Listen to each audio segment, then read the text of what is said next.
తెలంగాణ మన యావత్ భారతదేశంలో ఉన్న మాదిగ సహోదరులందరికీ శుభాకాంక్షలు.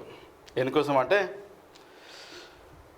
మన మందకృష్ణ మాదిగన్న ఆయన నిరంతరం 30 సంవత్సరాలు పోరాట యోధుగా నిలిచి విజయం సాధించిన ఎట్టకేలకు.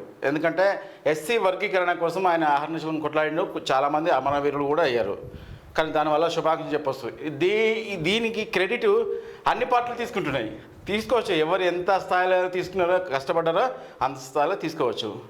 ఎందుకంటే ఇక్కడ నిస్వార్థంగా నరేంద్ర మోదీ ఇచ్చినాడని చెప్పవచ్చు. నరేంద్ర మోదీ సుప్రీంకోర్టు 7 ధర్మాసనం కూడా అంటే 6:1 వాళ్ళందరూ వర్గీకరణ రాష్ట్రాలకు హక్కు ఉంటుందని తీర్పుని చెప్పారు. ఇది చాలా ఘనవిజయం. ఎందుకంటే 30% మంది ఉన్న మాల సోదరులు 90% ప్రతిఫలాలు అనుభవిస్తున్నారు.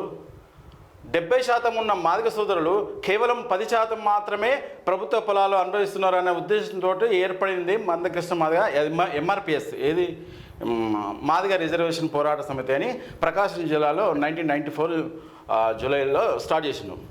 అప్పటికంచలి నడుస్తూ ఉంది ప్రొలాంగ్. 30 సంవత్సరాలు కష్టం మామూలు విషయం కదా ఇది. అంటే కొన్ని దేశాలే ఏర్పడతాయి, అలాంటిది సాధించును. దీంట్లో మన గతంలో 3 కమిటీలు, Usha Mayur committee, Lokur committee, B N Lokur committee, ఇంకోటి మన రామచంద్ర రాజమిషని అంటే టీడీపీ ఉమ్మడి ఆంధ్రప్రదేశ్లో ఉన్నప్పుడు వేసిన కమిషన్. ఇవి 3 కూడా అన్నీ కూడా మాదిగ వర్గీకరణకి అనుకూలంగా ఉన్నాయి. కానీ ఎందుకో ఇన్ని సంవత్సరాలు తాత్సారం జరిగింది. అంటే చంద్రబాబు ఉమ్మడి ఆంధ్రప్రదేశ్కు ముఖ్యమంత్రిగా ఉన్నప్పుడు చంద్రబాబు నాయుడు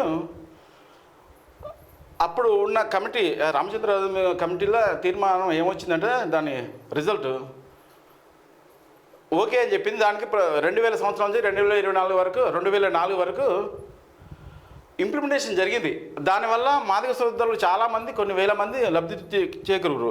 కాకపోతే 2005 సంవత్సరంలో 5 సంబంధిత ధర్మాసనం సుప్రీంకోర్టు దీని ఏబీసీ వర్గీకరణ నిలుపుదల చేసింది. అంటే రాష్ట్రాలకు ఈ హక్కు లేదు వర్గీకరణ చేసుకోవడానికి అనే ఉద్దేశంతో. కానీ ఇది ఇప్పుడు న్యాయం అని 2024 నిన్న జడ్జిమెంట్ ఇచ్చింది. అందరికీ శుభాభినందనలు.